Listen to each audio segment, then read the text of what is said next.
Namaskar to everyone. We begin today's discussion by paying our obeisance at the lotus feet of Bhagwan Sri Ganesh Ji and Bhagwan Sri Krishna Ji. Namaskar to all the Hindu brothers and sisters watching this YouTube live today and also the Twitter live. I, Kritika Khatri, welcome you all on behalf of Hindu Janjagriti Samiti. We are going to have a special talk tonight on supremacy of Hindutva.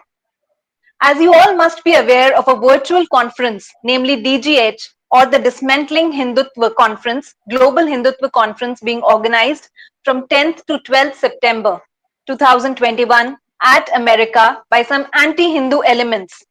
In this conference, an attempt is being made to spread the false propaganda about Sanatan Hindu Dharma. It is a universal truth that only Sanatan Dharma has the universal vision to link the entire human race together in a recognition of the one self or Paramatman in all beings. Sanatan Dharma consists of virtues such as honesty, refraining from injuring living beings, purity, goodwill, mercy, patience, forbearance, self-restraint, generosity, and the most important, simplicity.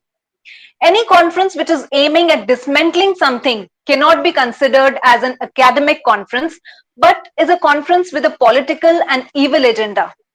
Dismantling Hindutva would mean dismantling values and dismantling our civilization.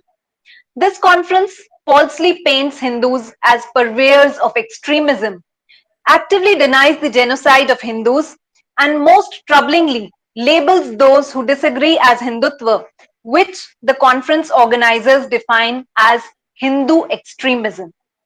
The conference speakers have either a history of supporting Naxalite violence or of disrespecting Hindu deities, festivals, and practices as well. Hindu Janjagriti Samiti is also conducting a signature campaign against the DGH, the link of which is provided in the chat box. Please sign it and share with each and every Hindu known to you. The value and importance of Hindu Dharma is felt by the people not only in Bharat but also overseas as well. If we talk about Barack Obama, the former president of United States, he had once told in an interview that he always gets inspiration from Hindu gods and dharma whenever he feels tired or discouraged in his life. He used to keep a picture of Bhagwan Maruti in his wallet as well.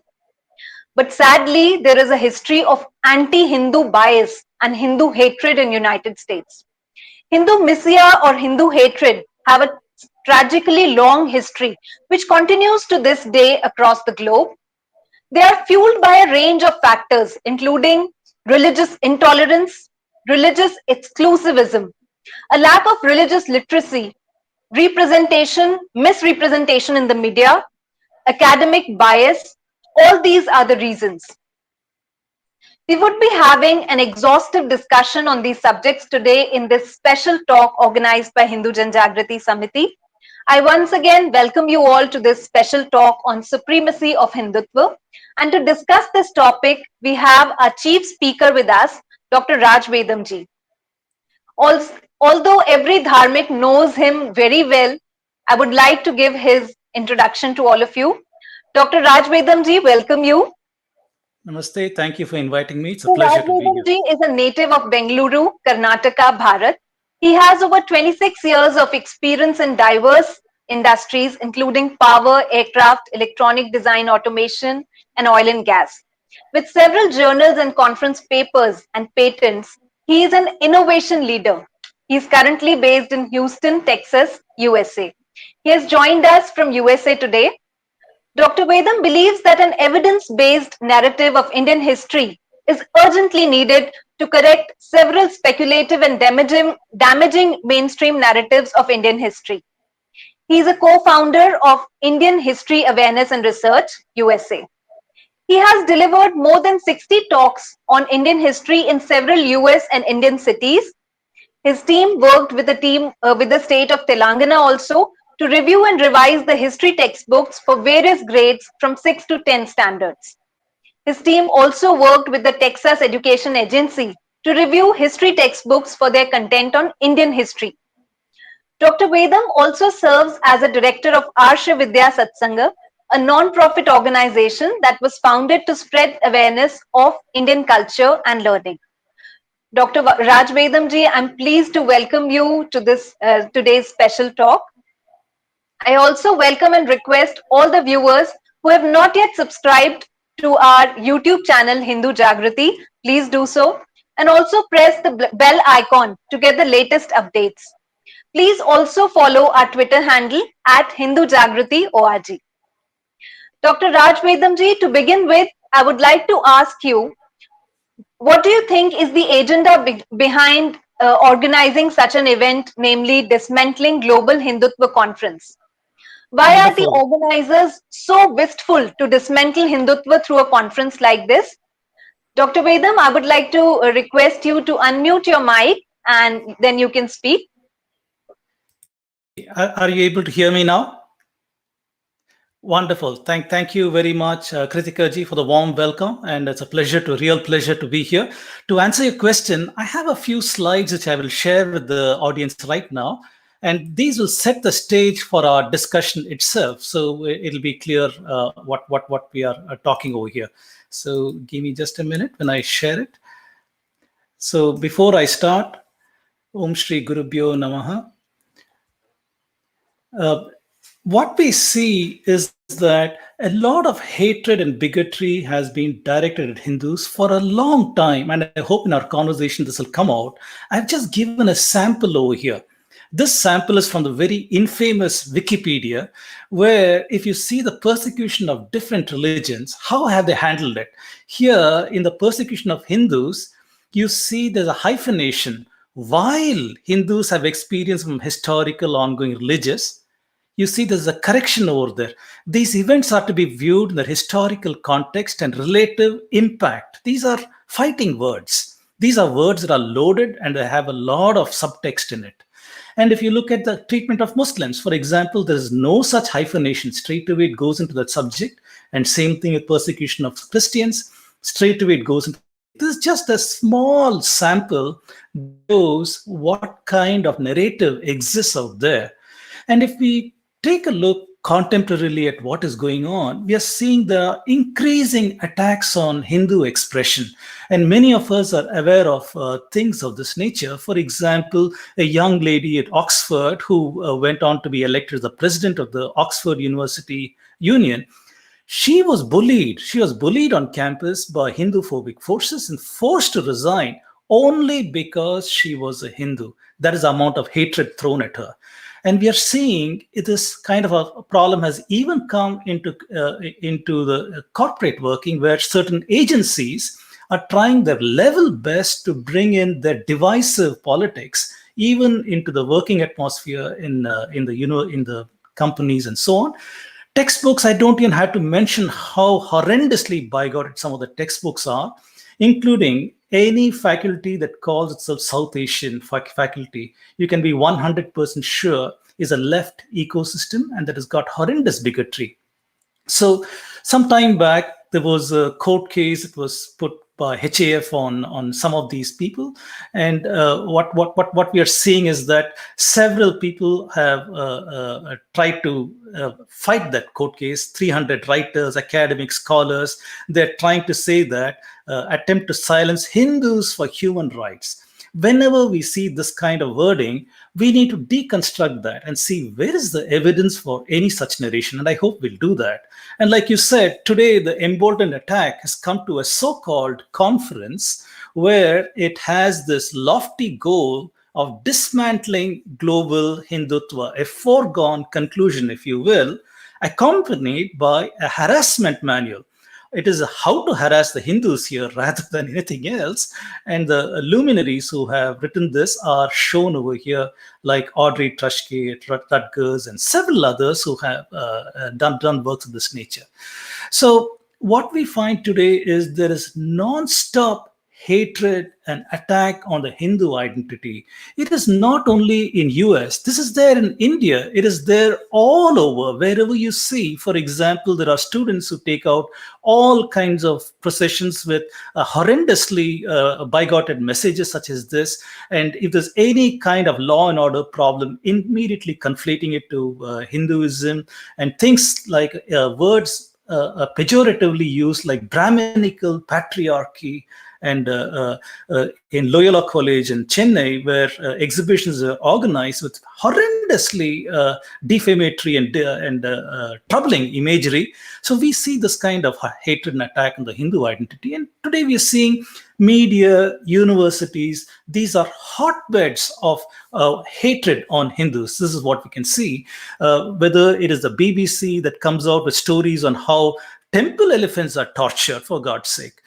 Things of that nature, or students against so-called Hindutva, or any of the Hindu festivals being attacked on campuses. We are seeing that forces have attacked every expression of Hindu identity. In the US, if you just go a couple of years back, when Vivek Agnihotri, a filmmaker, wanted to give a talk at Rutgers, it was organized with the Hindu students over there at Rutgers, and they faced a barrage of negative pushback and bullying and so on. And these 20-somethings were scared because they were on the receiving end of targeted hate crimes, disenchanted, disillusioned, and disgusted, and scared of their academic future because of professors like Trashke and others who have put so much of anti-Hindu pressures on them. So this is the unfortunate situation that we see today. And I needn't even remind people over here that textbooks have been politicized to such a great extent that even if we come with evidence and so on, there is a cabal over here who are interested in pushing back and trying to destroy any of the changes that can happen over here. Today, we have an unfortunate situation where forces are launching hostile attacks from all over. Our history is attacked and erased and distorted. Our identity is perverted, distorted, and shamed. Our cultural practices, whether the clothes we wear or the marks that we have, these are all attacked. Our festivals are attacked. Our foods are attacked. Our ecosystem is attacked. The temples, the universities, schools, spaces. We are finding that attacks coming from all over on the Hindu identity. And that begs the question, why? Who are the actors? Who are the agencies? Why are they doing this? And I hope we'll talk about some of these things, Kritika ji. I'd like to set the stage by talking about the absurdity of the Hindu-phobic academia with this cartoon over here, where in this cartoon, this American professor is saying, our top researchers will show the world the inhuman, fascist, and the violent, bigoted Hindutva philosophy and their supporters. And the interlocutor is saying, nonsense. You have already got a foregone conclusion in your title. Did you consider the opposite viewpoint? Or is denying the emic voice the centerpiece of your horrendous bigotry? Real academics examine both positions and allow debate, but not for your self-styled experts, eh? And Hindus push back strongly on blatant Hinduphobia by this rogue US and Indian academics who have misrepresented university endorsement for this hate conference. However, brushing aside any pretense of being honest researchers, these conference organizers, now sponsored by shadowy agencies, are going ahead with misrepresentation. And this person is saying, what? You Hindus are ignorant coolies of the BJP fascist government paid to challenge us Western, Sanskrit, and Hinduism experts. And again, the interlocutor says, nonsense again. I can't be careful with their assertions and claims.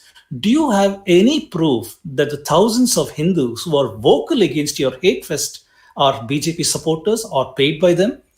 And what we see is Western academic study of Hinduism is obligatorily bigoted, relying on colonial, Eurocentric, missionary, socialist, and Marxist lenses, resulting in severe institutionalized distortion of such studies. And here this man says, hey, we are only attacking Hindutva and not Hindus. Can't you see that? And the man says, rubbish. Academics are expected to define terminology carefully. Care to define Hindutva? Your dichotomy is fake. It's a fig leaf for your maliciousness, bigotry, and hatred. Hindus standing up to your fakery are demonized rather than debated. Those are bizarre academic methods, Mr. Professor Expert. So, with that as the background,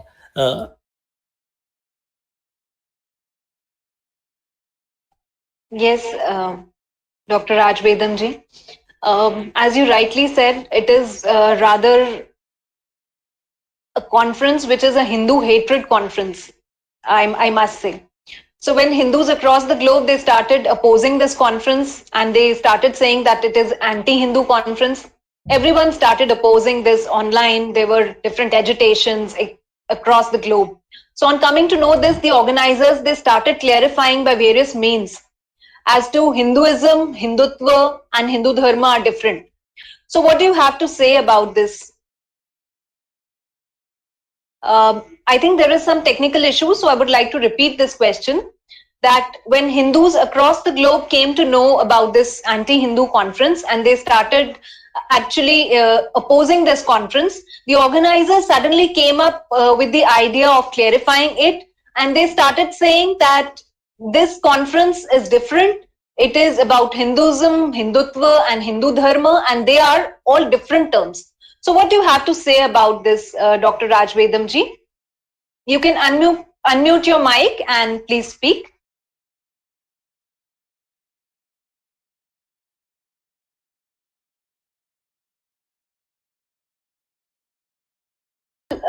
Dr. Raj Vedam ji, you're not audible.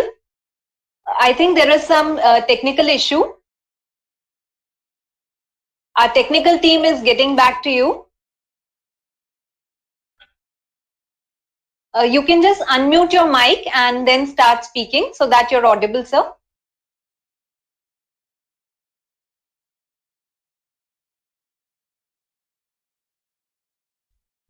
Apologies to our viewers since we are not able to get back to Dr. Vedam. The technical team is trying. We are getting back to him. So as Dr. Vedam was telling all of us how in a planned way the organizers of this DGH conference have planned it in such a way that one by one the agenda which is given, which is the points which are going to be discussed in the DGH conference, they itself tell about how much Hindu hatred is being spread through this conference. So I urge all the Hindus watching this special talk show today that we all must sign the petition of which the link has been given in the chat box. I urge all the viewers to kindly sign this petition and also make sure that we send this petition link to each and every Hindu that we know, because each Hindu should actually oppose this conference because it is totally anti-Hindu conference.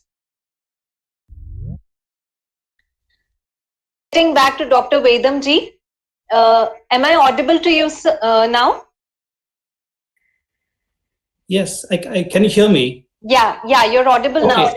Okay, my deep apologies for the technical problems. The question was basically about how the agenda is being changed by the organizers now. They are saying that it is about Hindutva, it is different from Hindu Dharma. So would you like to throw some light on this? Yes, thank you, Kritika ji. That's an excellent question. Again, my apologies for the interruption. So it's critical to examine the terminology being used. And what we are observing is the goalposts are being changed.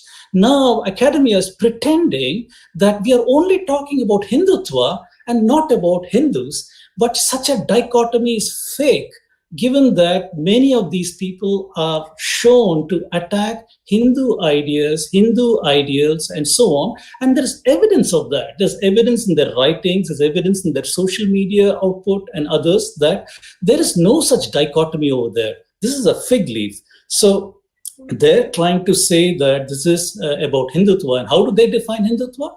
They call Hindutva as a fascist ideology of the present government in India, and this is the platform on which they are, and this is the kind of statement they have. Again, the question comes, can we examine what exactly Hindutva means for the ordinary Hindu? It is standing up, it is speaking up, it is being proud of who you are, of your civilization, being aware of being a Hindu. That is what Hindutva is. And how on earth is it a fascist ideology? So if you were to go a little deeper into why academia says this, They have one tenuous link. And the tenuous link is they'll say, did you see Savarkar? When he wrote about this, that is where he was influenced by certain Nazi ideology. I cannot believe that academia would use such a horrendously tenuous link to have the center pinning of their terminology, because in that case, we can take a look at all the institutions that were not just influenced, but did business with the Nazis. The top institutions in the world today, whether it is Chase Bank, whether it is JP Morgan, whether it is Allianz, whether it is Sandoz, whether it is Nestle, whether it is so many other agencies, including the Catholic Church, the Vatican, all did business with the Nazis. Do we label them as fascist, and do we repudiate them today? So do these activists not drive a Ford car? Even the Ford company was doing business with the Nazis. Do they not eat Cadbury's chocolates? Well, Nestle was basically used by them. So there's a lot of hypocrisy. If they say the fascism comes from here, this is what it is. Let's take a second meaning of fascism. Second meaning of fascism is when I silence your voice, I don't let you to speak. And guess what? Who is doing this today? It is the academia in India as well as in the West, which has made a cabal, and they refuse to give the Indian voice, the Hindu voice, a platform to speak up about their own views. They don't let that. The person, the Hindu who stands up, is conveniently labeled as a Hindutva, as a fascist, as an ideologue, and all of these things, rather than a respectful debate, which is what we expect of academia. We don't see that. So the fascist over here is not at all who they're trying to label. In fact, this side is saying, come, please talk to me, debate me, and I'll tell you what my idea of Hinduism is, what it is, what the history is, what the evidence is, and we can examine your positions. They don't want that. They don't want that because they have a narrative which suits their purposes. Like I'll tell later on how there are 5 agencies that control this narrative over here and suits their purposes. And that is why you find the muzzling of the Hindu voice. Rarely will you find in any media stories or these conferences that an emic scholar, emic means an insider. When did you last see a Vedic Pandit being invited to these conferences and talking about it? When did you last see people like Vikram Sampath, who wrote a biography on Savarkar, being invited on the stage and say, come on, please tell us about Savarkar? Never. It will not happen because they're not interested in the truth. A researcher, by definition, is in search of the truth. An academic, by definition, is not bigoted or biased. You examine evidence from a variety of positions and come to a conclusion on the weight of the evidence, methods, and methodology, and where it is taking you. Where do you see these things in the present Hindu conference? There is no conference here. There is a meeting of hate festival. It is an amplification of voices in a hate festival. So, Kritika ji, this attempt to separate Hindus and Hindutva is a fig leaf. There is no such thing. And so their furious attempts to do this is utterly ridiculous. They are attacking Hinduism. That is what is going on here. Yes, you rightly said, Dr. Raj Vedam ji. This conference is not a conference. We would rather call it as a hate festival. And as you rightly said, that if they are truly academicians and they truly believe that they are researchers or research scholars, then they must invite those people such as a Gyani, a Mahapurush, or some Pandit who has knowledge about Hindu Dharma, if they really have to talk about Hinduism. But I wish someday will come when God will do mercy on them, and someday might be they will be in a position to learn about Hindu Dharma and how supreme it is. Right. So my next question to you...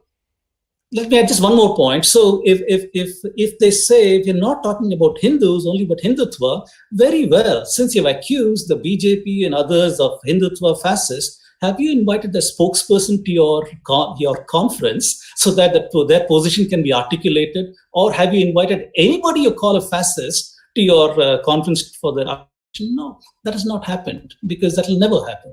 And secondly, the people who are talking in this conference turn out to be people who are aligned with the Maoists, the Naxalites, the Islamic fundamentalists, and the people of this nature who have done horrendous human rights violations in India and abroad, these are the kind of people who have come to this conference. So I think it's pretty obvious what is going to happen over here. Yes, Dr. Raj Vedam ji. Also, since you've been residing in USA from quite some time now, so have you come across such incidents wherein the Hindu hatred or Hindu messiah, as we call it, has taken place? Would you like to share any of such incidents tonight with our viewers? You can unmute your mic and speak, sir. I didn't. Can you hear me now? Okay. So there are certainly a lot of incidents. I don't think I have personally encountered blatant Hindu phobia other than the usual Jehovah's Witnesses or missionaries trying to convert one and so on, which is unfortunately normalized today as not Hindu phobia, but just normalized hatred against people of other religions. But then there are people who have experienced this. People who, like I said earlier, students at universities. I talked about Rashmi Sawant at Oxford, who was forced to resign because of the intense bullying that got to her. She had to resign and go back to her home. Can you imagine a harassment of that nature? That is horrendous if you think of a young girl being subject to this. And there was one more young lady who wrote an article for a campus newspaper who was forced to recant that, and they removed the published article out of their archive because they did not agree with her talking about the Hindu phobia of a particular professor. And we are seeing how in Rutgers the situation is so vitiated that there is no question of Hindu expression there at all. If somebody were to come and talk about their Hinduness, can you imagine if they're taking a class by this professor who is infamous for this kind of attacks, they would probably be discriminated against, and they might have problems with their grades and so on. So we are seeing this, and we are seeing also in places like industry, there are attempts being made to project dynamics that are happening over here as this framework of caste that is being pushed over here, and even that is attempted to be made over here, which is ridiculous, utterly ridiculous. But when has that stopped academia? So we see several such things are happening over here, including conferences of this nature, including institutionalizing of a narrative in textbooks. In Texas, we examined several textbooks, and we reviewed and said that there are problems in this textbook, McGraw-Hill book, Edmonton book, and several others that we reviewed. And one of the textbook writers removed the textbook entirely because there are so many corrections, not only from us, also from the Jewish group and African-American group and others. They removed the textbook entirely, but other textbooks did a few changes. In California, unfortunately, it has been so politicized that even Romila Thapar from New Delhi, what is the need for her to weigh in on a textbook in California? Anyway, the cabal exists in strange ways, echo chambers and such things. So she, along with a professor from Harvard and Columbia and other places, became signatories to this to tell the California board, don't change the material. And what was the material over here? The material was, when you talk about Hinduism, the accompanying pictures are those of slums. Accompanying pictures are those of slums and cows eating out of garbage bins, whereas in the description of Jews or Christians, it shows powerful cathedrals and mosques and praying at Mecca and other such places. Whereas Hindus are singled out for this visual attack, verbal attack, as well as any kind of attack on identity and expression. So yes, Kritika ji, we are seeing lots of instances, and these are only growing by the day. By the day, it is growing where Hindus are indeed worried about, can they wear their identity with pride? Can they show who they are? Because attempts are being made repeatedly to have a negative association. And as we all know, the Nazis perfected this. The Nazi propaganda chief was Goebbels. And Goebbels said, if you repeat a lie 1,000 times, it becomes the truth. And this Goebbelsian propaganda is followed by the academia over here, where they repeatedly say this over and over again, this negative association for the stickiness. So it's going to stick to the Hindus. So when you go and talk that you're a Hindu, the first reaction of most people will be, oh, all these negatives over there. There's a violent man, violent ideology. He's going to kill me with his trishul or something like that. So these kind of negativism stick rather than seeing Hindus for who they are. That is an ancient civilization. Some of the most evolved, civilized thoughts are there in our Shanti mantras and things of this nature. None of that will come out. None of that will come out. Only thing that comes out is their conflation of what they choose to see for their ideological purposes. That is what we're seeing here. Right, Dr. Vedam ji. As you rightly said, that these people, they just focus on the fact that if you repeat a lie 1,000 times, it becomes a truth. So we as Hindus need to repeat the truth 1,000 nahi. We need to repeat it 2,000, 5,000 times so that the truth becomes the truth. And that is what you're doing, Dr. Vedam, by different talks of yours, by the research that you have done, by all the knowledge that you have gathered. You have been trying to spread it to the masses as much as possible, and especially to the young students, because they are the ones who actually carry dharma from a very young age. So if they are taught the correct history, the correct civilization knowledge, then they will definitely nurture it. So in spite of the fact that you were just telling about the Shanti mantras, so the fact that Vasudhaiva Kutumbakam, that is the entire world is a family, that is universal brotherhood. This is a concept which Hindu Dharma has given and not any other religion gives it. Then there is Sarvetra Sukhina Santu, that is let everyone on earth be happy and blissful. These are the concepts which only Hindu Dharma preaches, and Hindus practice it worldwide. And I can proudly say, being a Hindu, that every Hindu practices it worldwide. So why nowadays Hindutva is being portrayed differently through a conference like DGH? Or I would rather say a hate festival. Right. So excellent question, Kritika ji. So once again, we see the same ideas over here. Suppress any true knowledge about Hinduism. To me, I tell everybody, who is a Hindu? One-line statement. Who is a Hindu? A Hindu is a person who tries to dispel the avidya about their true nature. So we try to acquire vidya. We try to acquire vidya by trying to understand the darshanas, which have been told to us by our rishis and others, by trying to understand the pramanas, and we try to acquire knowledge. In other words, we are a deeply rational, logical civilization for the longest time. Our epistemology shows this, that we are truth seekers. We are not followers. We don't follow. We don't say blasphemy, cut off his head or cut off his throat and things of this nature. We say, okay, is your darshana that is your truth? Why don't I debate you and tell you what my understanding is, and perhaps we can try to learn something. This has been the way of the Indian civilization for the longest time, thousands of years. Whichever truth seeker you see, whether you're taking different rishis or even Buddha or whoever, everyone sought to understand the nature of reality. And they came to these Mahavakyas and truths that said, Aham Brahmasmi, and things of this nature. These are the kind of thinkings that the Indian civilization had. And this message has been reinforced in our Shanti mantras. Things like what you just said, Vasudhaiva Kutumbakam, or Sarve Bantu Sukhina, Sarve Santu Niramaya, Sarve Bhadrani Pashyantu. When we say these things, we are saying it is not just let me be happy, kill all my enemies, I'm the best person in the world. No, it's not that. Say let the whole world be happy. Let the whole world be healthy. Let prosperity, happiness come to all of us. Let good thoughts come to us from all sides. These are the kind of mantras that are there. And things like Ashatoma Satkamaya, lead me from darkness to light, lead me from death to immortality. These are the kind of Mahavakyas which tell us a very important thing here, Kritika ji. It is telling us that this is a civilization that was highly evolved.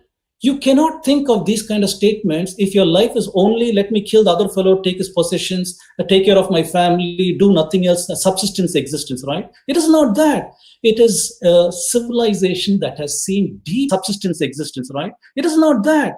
It is a civilization that has seen deeply these great truths. So this is what is present in Hinduism. However, the narrative has been changed into bigotry that came about with the Eurocentric people. When they saw commonality of languages between Sanskrit, Latin, and Greek, they wanted to try to understand why is it that Latin and Greek are related to Sanskrit?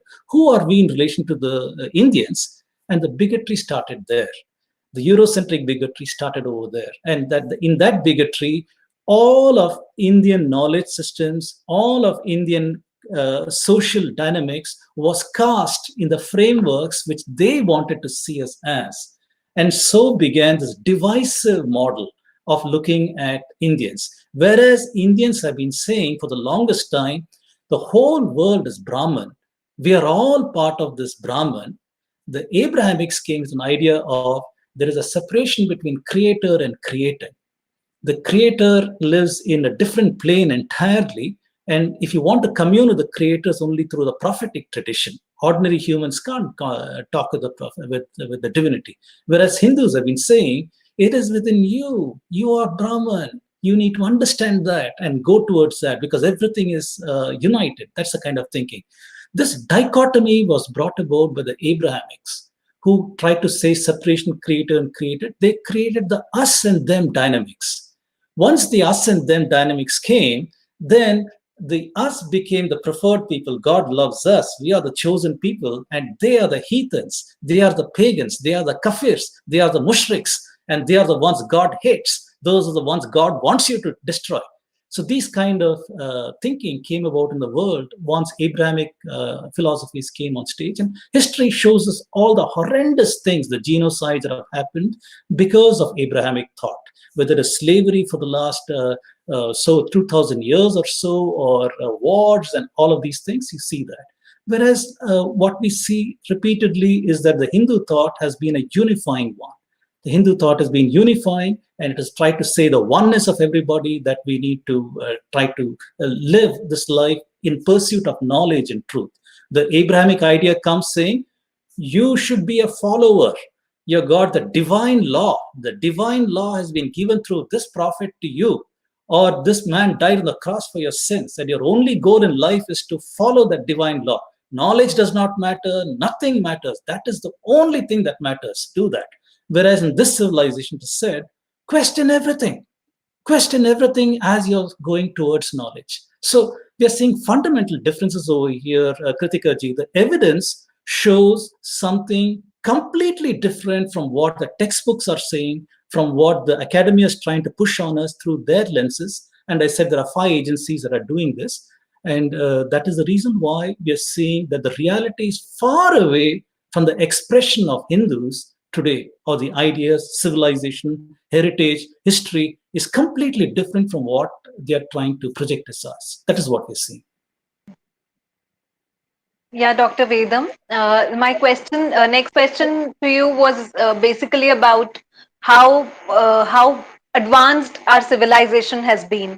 But you have already answered this because what I felt that uh, in Hindu Dharma we talk about the Atma in one, and that Atma is the supreme, the God's power, Yeah. we must say. So this Yeah. Atma has to get liberated and it has to get one with the supreme power or the supreme God. It's like that. So that is the supremacy of Hindutva, that here we don't have to be a follower, but rather we see God principle in each and everything. Because Right. in Hindu Dharma, we say that God is present everywhere in Mhm. living things as well as in non-living beings, in small to big, everything. So that is the supremacy of our Dharma, I must say. So since time immemorial, Sanatan Dharma has existed, and we had Hindu kings also in Bharat who had Gyan Shakti, that is, they had knowledge power. They also had muscle power.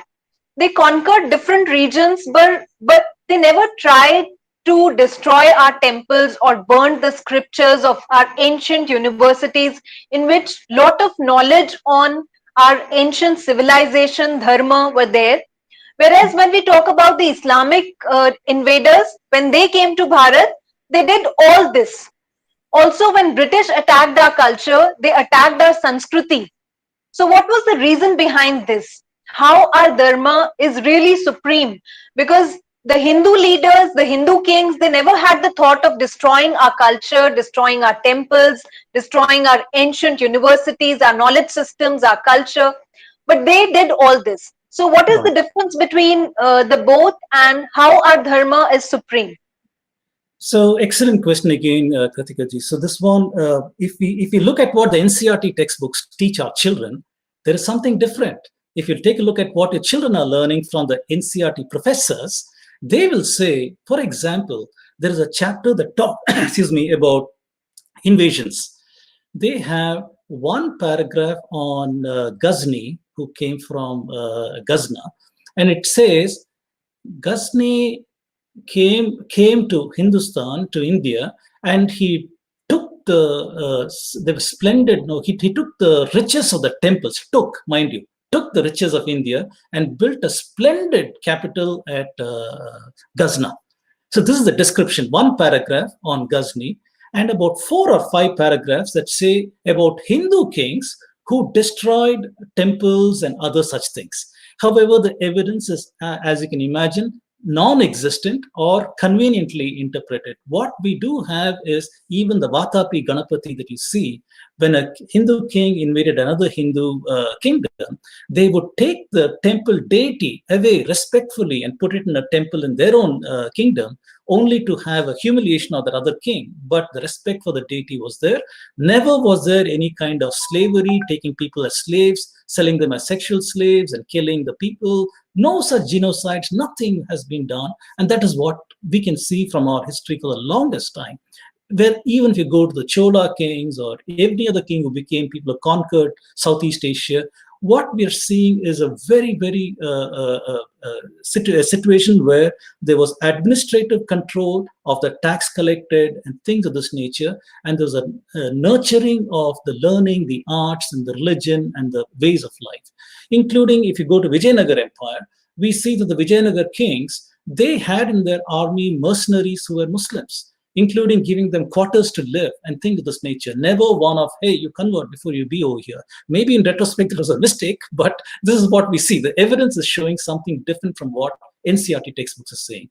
The British, even before British, we come to the French governor, Dupleix, and his wife, they destroyed a temple in Pondicherry called the Vedapurishwaran temple, after my own name, Vedam. The Vedapurishwaran temple was destroyed by the French governor's wife, along with some converted Christians and so on. The French and the British, when they're fighting their 7-year war of Europe, at that time, they were also fighting their proxy wars in Tamil Nadu, in India. So they had occupied some of the big temples like Chidambaram temple, and they were using them as forts. They were using them as forts to keep their cannonballs and their ammunition and things of this nature. And their temples were almost destroyed because of the wars that they had. What you see today is reconstructions that have been rebuilt. So we are seeing these kind of things happening. So the question would be, why? Why is it that when the Muslims came, the first intention was to enslave the population and so on? It is there in the theology. Their theology itself says that it is a meritorious act for them to kill idolaters, to kill the kafirs, to try and spread this over here. And the same thing you find even in Christianity, in some way that their job is to bear witness, to go and bring the good news to them and convert a converter of nations and things of this nature. So we are seeing that it is inbuilt in their theology. So when the Muslims came to India, all the way from Bin Qasim in 711 current era, followed by the Delhi Sultanate after Ghazni's time to the slave dynasty and so on, followed by the Mughals, we are seeing a horrendous portion of Indian history where Hindu scholarship was killed, temples were destroyed, people were enslaved. Yes, we are seeing a break. We are seeing a complete break and puncture in the Indian civilization. If it was not for the Vijayanagar Empire, from the 13th century till about the 15th, late 1500s time frame, even southern India would have lost all its temples, all its learning, and so on. Today, we are seeing that there is a remnant of all of those things in southern India, where we get a glimpse of the past. When we see these 1,000-year temples and the deep heritage over there, it's a glimpse of what was there in the north also, which has been erased out there through these traditions. So Kritika ji, I'm saying that we are evidence that when the uh, Islamic people and the colonials came to India, they came with the intention of trying to erase a civilization. The Muslims through force, the colonial people through deracination. Deracination was a means for them to do it by means of altering our identity, altering our history, the poverty that they imposed on India, and the genocides they had through famines and other kind of things. So we are seeing, and also the distortion of our religion and imposition of Christianity, imposition of English, and the removal of Sanskrit.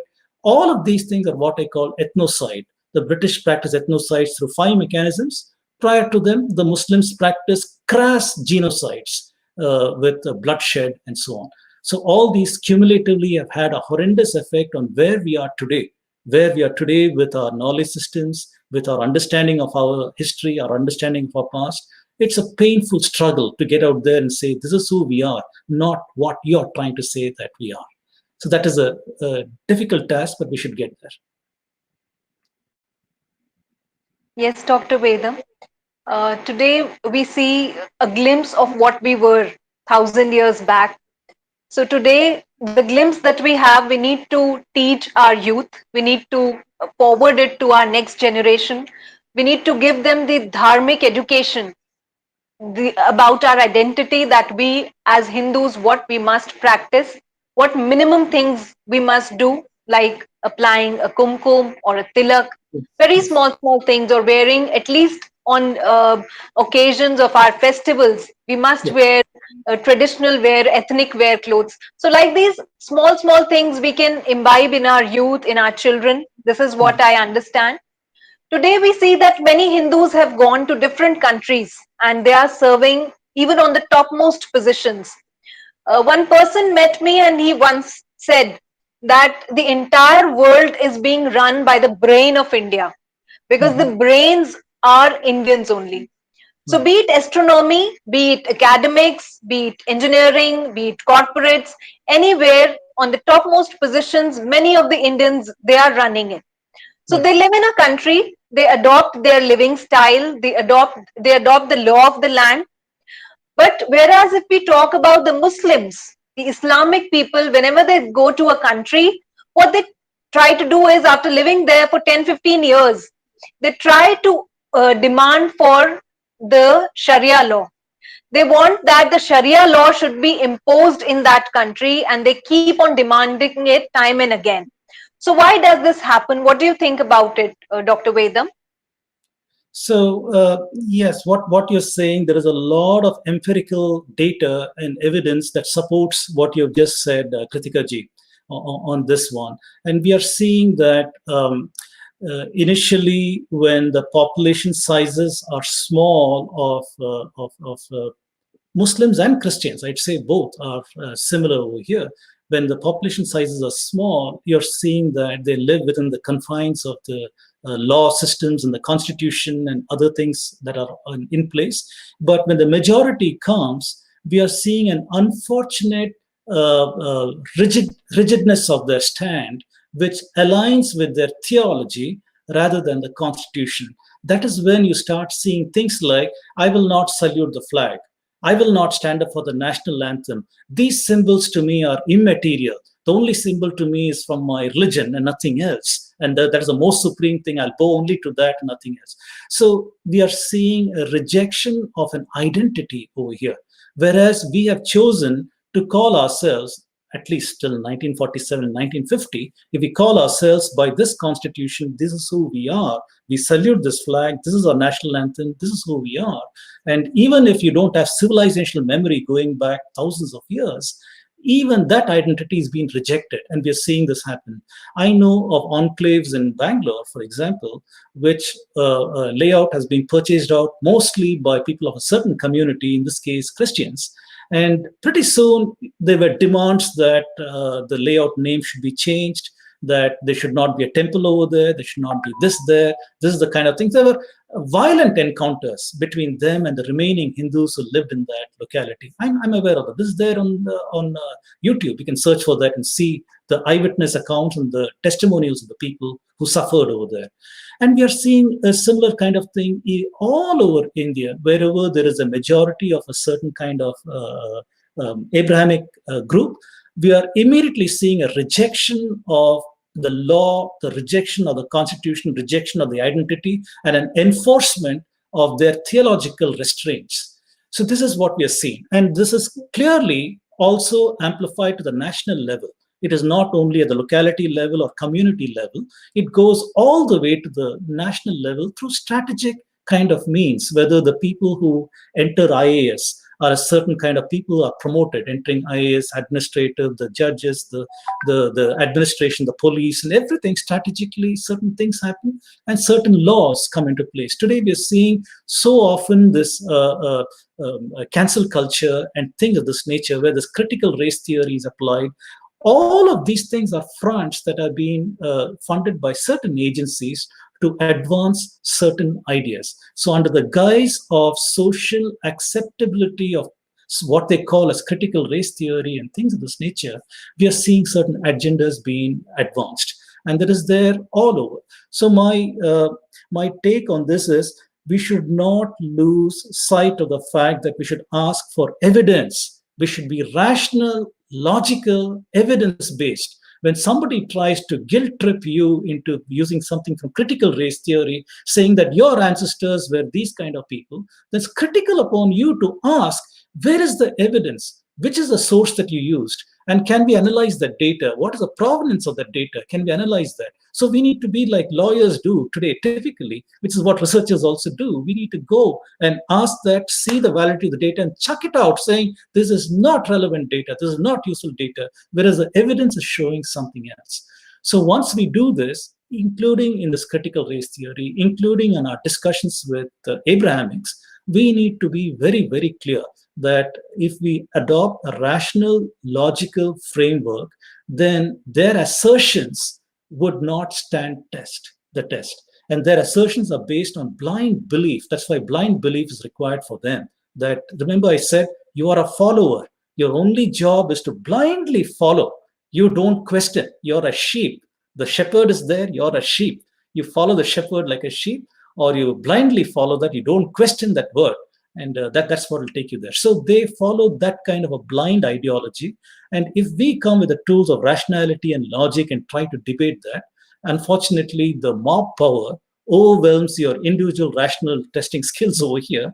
And clearly, there's going to be a problem there. So it is up to our enlightened people. So you asked, what are the different things that we can do? So at the individual level, like I said, we need to reclaim our spaces, we need to reclaim our culture, we need to reclaim our heritage, we need to reclaim our history. The slide that I showed, if this is our history, we need to understand what it is. That's a big battle for our identity. Second, our heritage and culture. If this is who I am, I wear these marks of Hinduism. You cannot mock me for that. And this is who I am. If I want to wear my sacred thread, I will do that. If my women want to wear sindoor, they should be allowed to do that. And if we want to walk in a certain way with a certain kind of ideology, with the Rudrakshamala, I should be completely comfortable doing that. Without your mocking, without your attacks and violence and other things, should be able to do that. Today we find Ganesha Chaturthi is coming up pretty soon. We typically take the Murti of Ganesha across in a procession before we immerse it in a river. Today, the unfortunate thing in India is, when the procession goes through Muslim localities, do you know they cover these things with bed sheets? They cover them with bed sheets so that will not offend the sensibilities of Muslims. So this is the kind of situation where we have, where even tolerance is not there, let alone mutual respect. Even tolerance is not there to ideas of plural faith. So where is the question of respect over here, when they cannot even coexist over here? So what you said is very, very relevant, that when the critical mass goes beyond a certain level, these retrogressive ideas come, overriding the law, overriding the constitution, overriding the identity, and an enforcement of their ideas comes over here. And that is clearly a concern for security at the community level, at the state level, at the national level. It's a huge concern. And we have normalized that. We have said that yes, it happens, and we normalize that. But we have seen the creeping effect of that in every major city or village in India. We have seen this creeping growingness of this kind of situation happen, where we have again normalized that yes, we retract into a shell, we give up more, and so on. The question comes: why should the burden of accommodation always be put on the Hindu? Why should the Hindu be asked to distort their history, to cover up their culture and their heritage, all to accommodate the Abrahamic? Because the Abrahamic has no concept of live and let live. This is what we need in India today. I should live and let you live. That concept is not in their theologies. Their theologies is a conquering theology that they need to get out there and accomplish the goals set out in their theology.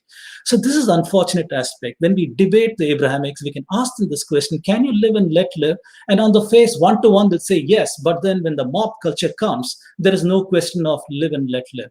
Neither is there a live and let live in the amplified voices on the media, because their front will be carried by the Goebbelsian propaganda. They first will beat you into submission by their often quoted propaganda that you are a retrogressive person, your ancestors were violent, and they subjugated this people and that people, and so on. So, having beaten you into submission, then they'll come with the agenda that they have. That's exactly what is happening in the Hindutva conference, dismantle Hindutva conference we are seeing too. Exactly the same agenda. They first beat you into submission by saying this is what his ideology is, then the agenda comes. And we have seen this on the world stage with horrendous consequences. If you take a look at what happened in Europe, these Nazis, after having got this Goebbelsian propaganda over there saying the Jews are evil people and so on and so forth, everybody thought, oh, well, they're just venting off, no big deal, and it doesn't affect me, and so on. Eventually, the Nazi party grew into getting unlimited powers, by the way, supported by the Catholic Church. They got unlimited dictatorial powers. And eventually, they went through a process of pogroms where they started killing them in gas chambers and so on. This has happened in history. What is the guarantee it's not going to happen again? We are seeing that happen again and again. So Hindus are on the receiving end right now by these academicians and such people through the conferences that they're holding.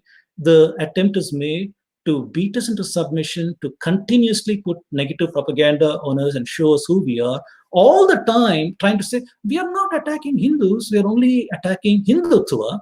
Whereas, like I've shown, the dichotomy is fake, it does not exist, it's a front only. And the future could be horrendous consequences for you, me, for the future of Hinduism. None of us would even be able to walk as Hindus, because perhaps a time will come when they will discriminate openly, saying you won't get a job here, you won't get that here. And Kritika ji, before I conclude there, I'll give you one more episode. If you go back to history, the Greek history, the Greeks way back were people who had a lot of contact with India. A lot of Vedantic ideas are there in the works of Socrates, Pythagoras, Aristotle, and others. When they were conquered by the Romans and the Roman Empire took over, once Christianity came there, Constantine Christianity, 330 current era, followed by Theodosius, who was an emperor in Roman Empire, they went through a pogrom very similar to what we saw in the Jewish pogroms also. They said, if you're not a Christian, you will not get a job. If you're not a Christian, you cannot come to these roads. You cannot do this. You cannot do that. So they put severe restrictions, including unleashing the mobs. Newly converted Christians would go and kill their neighbors because it was state approved. State approved this kind of a discrimination. And we are seeing that today in India. Today in India, we are seeing repeatedly that the laws that are being instituted are severely discriminatory in nature. Let me start from the laws that the UPA government got. Things like anti-superstition bill. The anti-superstition bill maliciously only addressed what they said were Hindu superstitions, but carefully did not touch a single superstition of the Muslims or the Christians. The Right to Education Act, again brought about by the UPA government, unfairly put the economic burden of the RTE on schools run by Hindus. The minority schools were spared of that economic burden. Today of running a school, a private school, if you're a Hindu, then you had to admit so many students of lower categories and so on, free or reduced rates, so that the burden is higher on you, whereas the minority schools do not have that burden. So today I have seen in Bengaluru, I have seen that there are schools that were operated by Hindus could no longer be financially viable, and they sold the school and moved on. And who did they sell it to? They sold it to minorities. They sold it to minorities and became minority schools. So we are seeing today in India that there are laws repeatedly made that are impacting Hindus unfairly, much more than anybody else. So again, we need to ask the question about all the way from Article 25 to Article 30. What is happening in our country? What is happening? Why are we interpreting the law unfairly? Why are we always asked to bear the burden? Why should we always restrict our history, our traditions, our culture, our practices, merely because the Abrahamic does not know how to live and let live? I'll stop over there, Kritika ji. Yes, Dr. Vedam, you very rightly and in detail explained the present state and also the reasons behind it. I would like to add to this that when this bill, which you just mentioned, had come, and Maharashtra Andhshraddha Nirmulan Samiti was the one which was behind the government to bring this bill. So there were a lot of things, a lot of articles, lot of sections in which many of the Hindus, they were, suppressed, and they were told that you cannot do simple rituals of Hindu dharma, whereas, as you rightly said, the other communities were not even touched about it. Their rituals were kept very intact. So then we kept on moving forward in this direction. We opposed it, and we had several agitations, and we did exclusive work on it. And then by the efforts of Hindu Jan Jagrati Samiti, by the grace of God, many of these sections were reduced, and now it's like a lion without a teeth. So that kind of situation has come in. So by God's grace, when we make efforts in the right direction, in a constitutional manner, then definitely God helps us and we get success as well. So my next question to you is, when we talk about different religious groups, we talk about Abrahamics. So on one side, they behave in a certain manner, and when they become larger in numbers, they behave in a certain manner. This is what we discussed right now. So when we talk about this to Hindus in general or among the public, what happens is people start telling us about that you have Brahmins, you have Vaishyas, you have Shudras, and then you have different castes. There is a lot of caste system in Hindus. So along with this, on the social media, if we talk about, there is a lot of bigotry going on the social media, and Brahmanism is being focused. Same thing happened with this DGH conference as well, that when there was a lot of opposition from all across the globe, the Hindus started opposing it. So what happened? They changed the direction of this conference. Now the organizers are saying that it is based on the Brahmanism. We are going to discuss about the Brahmanism. So I would like to discuss with you, Dr. Vedam, that what actually Brahmanism is, who are the Brahmins? I would like to discuss this in short because we are running short of time. Okay, I will do that. Thank you. Unfortunately, my answers are big. So it's necessary because the issues are complex, very complex and deep. One has got to go into history. I always say, go to the source of the problem, go to the source of the narrative. If you're sitting here where the narratives are, you're lost in the woods. So rise up about 1 mile high and look at the ground. You'll get a better perspective of what is going on over here. So what we see in India, for the longest time, we have no idea what caste is. We have no word for caste in any Indian language. We have jati and varna. And there's repeatedly several definitions of these things. If you take the one that is given in Bhagavad Gita, where Bhagavan Krishna is saying that it is the gunas of a person that determine what varna you are. That is about it. It is not hereditary at all. Throughout Indian history, we are seeing a fluidity of varna. We are seeing that people like Valmiki, people like Vyasa, who were in one was in a robber community, other one was a fisherman's community, but they went on to become some of the greatest itihasa compilers for us. And if you take a look at even a famous astronomer like Aryabhatta, he's not Bhatta with double T, Bhatta, which means a Brahmin, but he's Bhatta, Bhatta, so Aryabhatta. So that implies that he was from a community that served others. He went on to learn the greatest mathematical and astronomical wisdoms, and his texts are used even today to design our panchangas and so on. So repeatedly in India, we're seeing a fluidity of varna over here. Jatis are hereditary occupations. Father teaches son, and that kind of occupation is there. And we're seeing fluidity there also. A person from varna that said that you are a Brahmin could be, let us say, owning land, or he could be something else. In the Peshwas, we're seeing that Brahmins became Kshatriyas. They went out there with the sword and started fighting some of the invaders who had come, Shivaji and others who had become taking the sword and killing some of these invaders. So we are seeing fluidity. That is a fact. We collect the facts, we collect the evidence, we examine this, and we see where we are going with this. So there is no doubt about the fluidity. What happened when it becomes stratified? We see that in the efforts of the colonialists. People like Risley, H.H. Risley, he was a census commissioner in British India. So he was an anthropologist. And in his time, there was a racist idea that you can study all of human race evolution in the lens of the European white supremacy. You can try to study other cultures using their lenses. So they said you can measure the cranial metrics, the size of the nose, width of the nose, and classify the races of people. And they saw various races in India. Risley did that. And he also stratified what he called as caste. Caste, as we know, is a Portuguese word. It's a Portuguese word for their experience of casta, that they had a mixed race society in the Americas, which the Portuguese and other Spanish people were conquering, mixed blood with the natives, mixed blood with the Africans, mixed blood with the European mainland, and so on. For that mixed blood issue, they use the word casta. Why is this blood important? Because it goes all the way back to the biblical tradition.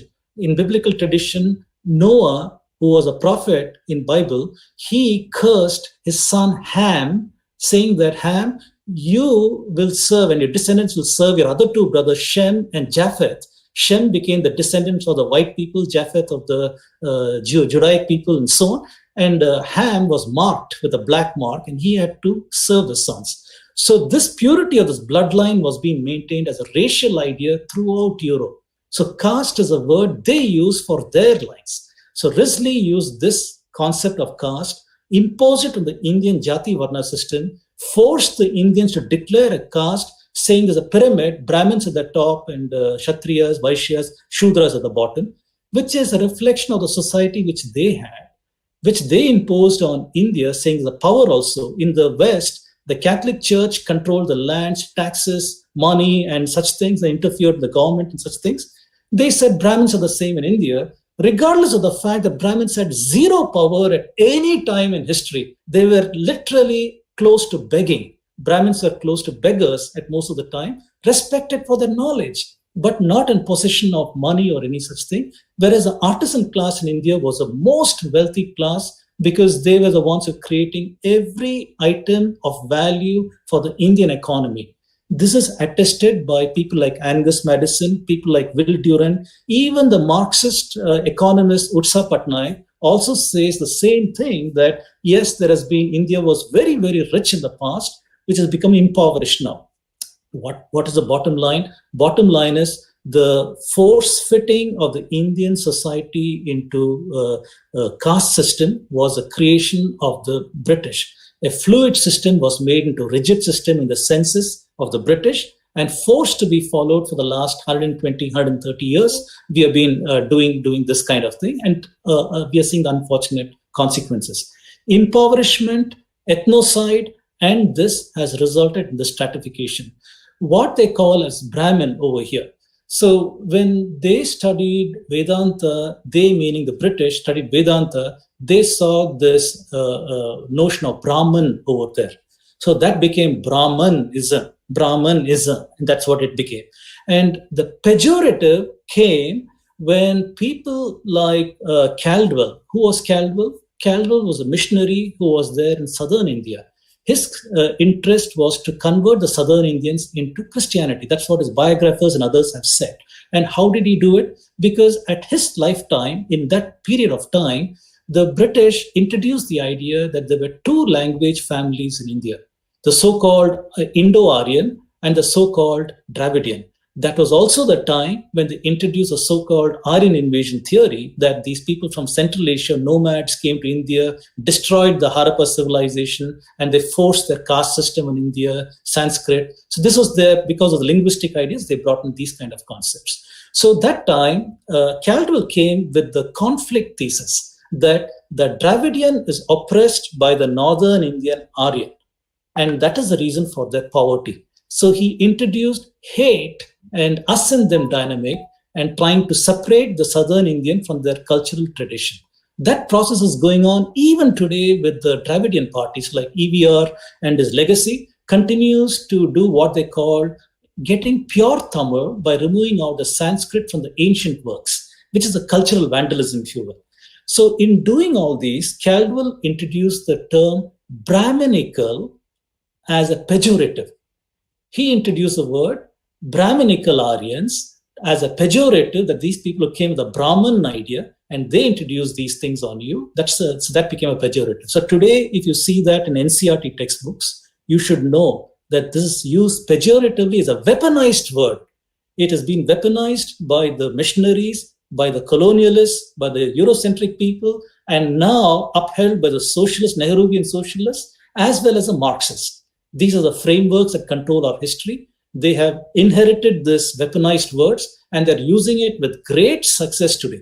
So, Kritika ji, we need to go to the roots of these words. Go to history, see where was it used first, who used it, what is the data he had when he used it, what is the provenance of the data, where his observations right, was his model right, were his methods right, was his conclusion right.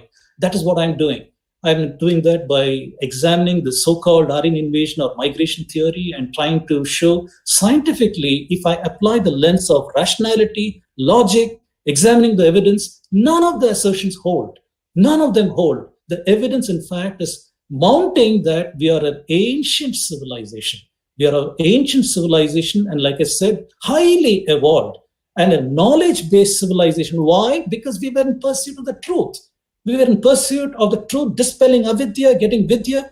Even the study of avidya is vidya in the Indian context. And so we have knowledge systems in medicine, astronomy, mathematics, arts, music, you name it. We have everything was highly developed in India because of our devotion to knowledge.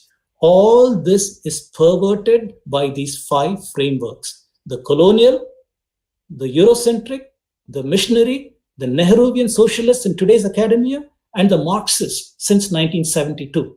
So these 5 frameworks control the narration of Indian history, and all the frameworks that we see today have been applied on us because they have subverted our history to accommodate their ideology, and that has become a propagandized way of looking at Indian history. And we have to use an evidence-based narrative, something they cannot do. Like I said, they will not allow your voice to be heard on their conference because they don't want the truth.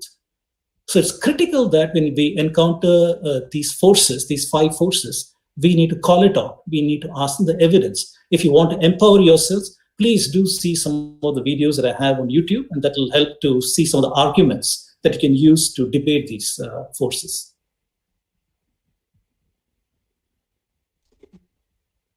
So we discussed many things in today's special talk about BGH, Hindu hatred, and also supremacy of Sanatan Hindu Dharma. Dr. Rajji, we would like to know about what should be the way forward. What can Hindus globally do in order to face this Hindu hatred and also to fight against the Hindu hatred being spread every now and then? Very good question. So very quickly, we have many things we can do at the individual level. Individual level, like you correctly said, Kritika ji, we can do many, many small things. Start wearing the cultural marks. If you are the kind of person who went to temples in the past and you stopped doing that, go to a temple. If you're the kind of person who remembers in my parents' time, we celebrated this festival, I no longer do it, Do that. Even if you don't know how to celebrate the festival, keep a murti over there. Do one namaskaram for that. Go to YouTube and listen how to conduct that festival. Even if you don't have elders at home to teach you, there are enough of YouTube videos. Make that attempt to align your thinking and your thought processes with that. If you're a parent, call out the biases in the textbook. If you see a bias in the textbook, try to teach your children. If you don't know yourself, look at the work of thought leaders on social media, elsewhere, books, articles, read and teach your children. The next thing, try to take your children to heritage classes, whether it is Chinmaya Mission, whether it is Arya Samaj, whether it is so many Vedanta teaching institutions are there in India and abroad. Try to take them there, and so that at least once in a week they try to understand something about our systems. Try to do these at the individual level. When you vote, it is critical to vote people who are understanding of the issues. So make sure that you raise these issues on social media, form the special interest groups in your circles, and make sure you vote carefully and make sure you hold your elected representative responsible too. So these are the things. You can also support thought leaders. Today in social media, you can follow them. You can amplify their voices by sharing their works. Read, learn, amplify. That way you can do a great job. If you have the wherewithal, then support scholars. Support scholars who are in need. We have a lot of Sanskrit scholars today who are in penury, who don't have state support, nothing. Support them. We have a lot of pundits today in temples who are in utter poverty. Go and support them. Don't cut back on that 500 rupees that you're giving them for one prayer, one ritual. Please do that. Support them so that our institutions continue to survive. This is all at the individual level. There are things that we can also do as institutions. We have media houses, we have got political parties, we got newspapers, magazines, schools, institutions, and many, many such things. These groups that are aligned with the Indic way of life should organize conferences. They should support the scholars. They should have legal funds to attack, to legally put challenges on people who try to misrepresent Hinduism, who amplify their hatred. Try to do that. So have a corporate responsibility. Today, under corporate responsibility, there's a lot of things that you can do.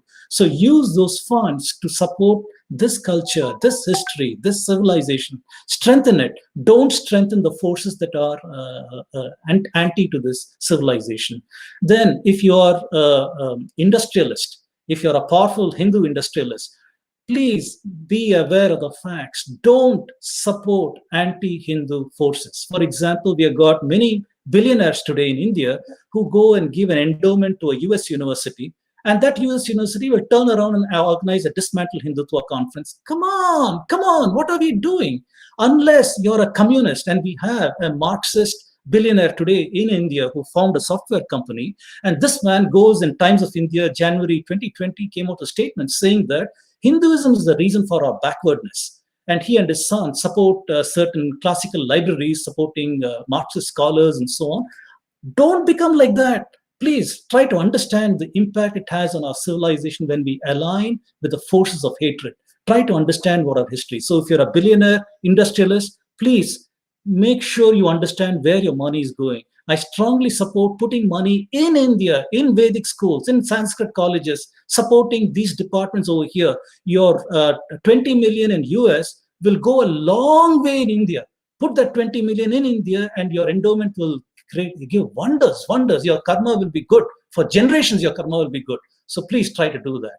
Finally, if you're the government, which means you're an elected person, there is a great responsibility on you. You have been elected over there, not just to enrich yourself or your people over there. You're elected over there to make sure the laws are properly implemented. You have a responsibility to analyze this right to education, this takeover of Hindu temples in most of the states in India, and the anti-superstition bill, things of this nature. See Article 25 to 30. Why are these discriminatory to the Indian civilization? Rid the law and others of Abrahamic influences and other such things, and become more Indian. Why can't we do that? Why can't you, the elected official, do that? Why can't you introduce a bill in Lok Sabha, debate this? You can do all of these things. And the minute you align towards this Hindu causes, you'll find that a majority of the awakening Hindu today, the Hindu is in great tamas today, but he's awakening. As the Hindu awakens, they will support you. You will get the political support to have your political ambitions go all the way to the top. Align yourself correctly. This is my call. So there are things you can do at the individual level, at the institution level, at the billionaire level, and at the government level.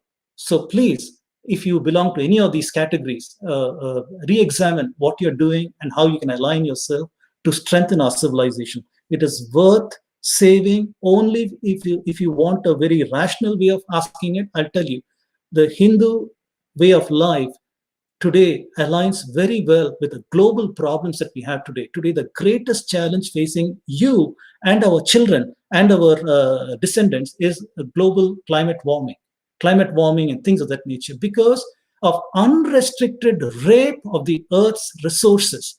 Because the Abrahamic idea says God put you in charge of creation to do as you like with it. And you are the man as a supreme being in God's image to do what you like. So this is the kind of thinking that has been imposed in the world, and the rape is happening. Indian ideas have always meant live dharmically, being aware of the karma that you're generating, and be aware that there is reincarnation and other such things. These are the three fundamental ideas to guide you. You should know in today's world, if you reduce your carbon footprint, that is equal to reducing your karmic footprint also. Because imagine everything that you do today is causing emission of gases and disappearance of species, disappearance of so many other things. If you can use a mass transit, why don't you do that instead of driving your biggest BMW you have, giving you very few mileage to the liter of petrol? Why would you do that? So very small choices we make in our day-to-day life, aligning ourselves with our dharmic ideas of reducing my karmic footprint, will help to save the planet. So Hinduism contains everything that is theologically, there are no issues for us trying to see rationally and logically how our actions are impacting the world and align ourselves dharmically to do the right thing. Doing the right thing is who we are as a civilization, and that is what we need to do. So just for this one reason, you can see that Hinduism is very rational and logical and contains the solutions to some of the biggest problems facing the globe today. Understand that and try to remove all the propaganda that has been forced on us by deracination. Remove those forces, unshackle yourself, break those chains, and come out of that, and you'll see a new world out there of what Hinduism really is, of what our civilization really is, and where we can go with this, and how it is a solution to problems that we face in the world today, especially those who don't know how to live and let live. How Hinduism can be an exemplar to them, how it can be an exemplar to them to see there's a better way of life. There's a better way of life than saying my way, otherwise I cut your throat. So instead of that, there is a better way over here. Live and let live. We can do that. And we need to get out there and give this message. As you rightly said, Dr. Vedam, we have been praying to the Mother Earth, we have been praying to the sun, we have been praying to each and everything. So that is the supremacy of Hindu Dharma. So we all must be proud Hindus, and we all must practice Hindu Dharma. And if we practice it, all the global warming and other such problems, all the global problems can also be resorted to, because we are grateful towards what is given to us.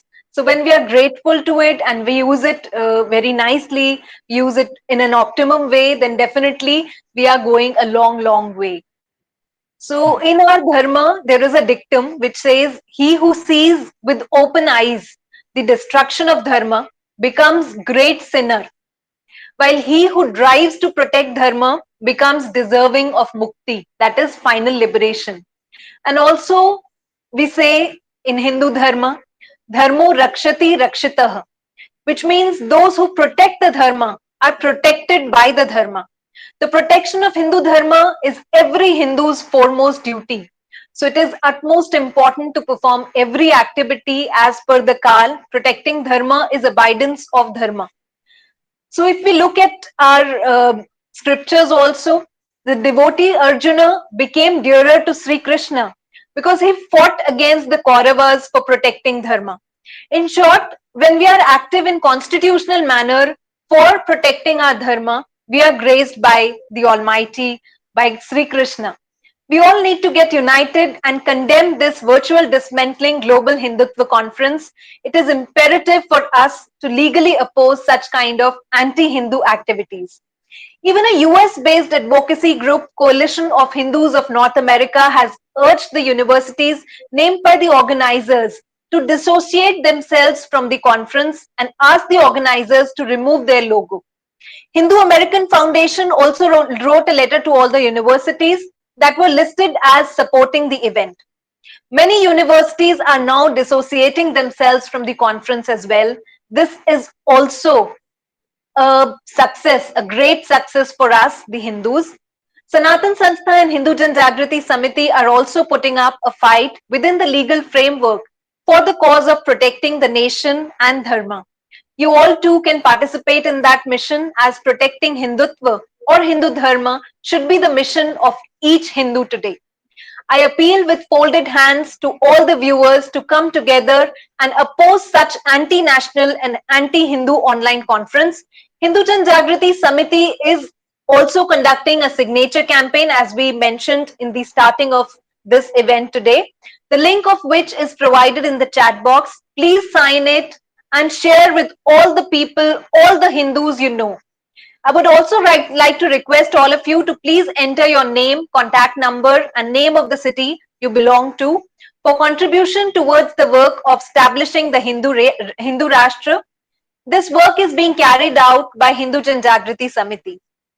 Dr. Raj Vedam ji, I thank you for joining us today, taking out time from your busy schedule. I thank everyone for taking out time and joining this special talk on Hindu Rashtra today. And with this, I conclude today's discussion with a prayer and a gratitude at the lotus feet of Bhagwan Sri Krishna, Bhagwan Sri Ganesh ji. I also humbly request all of you that, as we mentioned in today's program about education, about our dharma to the youth and to every Hindu, we have some Android application and iOS applications, namely Bal Sanskar, Hindu Jan Jagriti Samiti, and also Ganesh Puja and Aarti app. Since Ganesh Utsav, Ganesh Chaturthi is approaching, we all need to learn, we all need to know about how to do Aarti, how to do Puja during that time. So we all can get the information on that application. For protecting of our Dharma, for unification of Hindus, we are running an application called Hindu Jan Jagriti Samiti, and for giving education about our Dharma to the next generation, we have this application called Bal Sanskar. Through this application, many children across the globe are told about our real itihasa, our real history, the importance of spiritual practice since childhood, the importance of our dharma. So we all can download these applications from the Google Play Store or iOS App Store, and we all can get benefit of this. With this, I conclude today's program. Namaskar to everyone.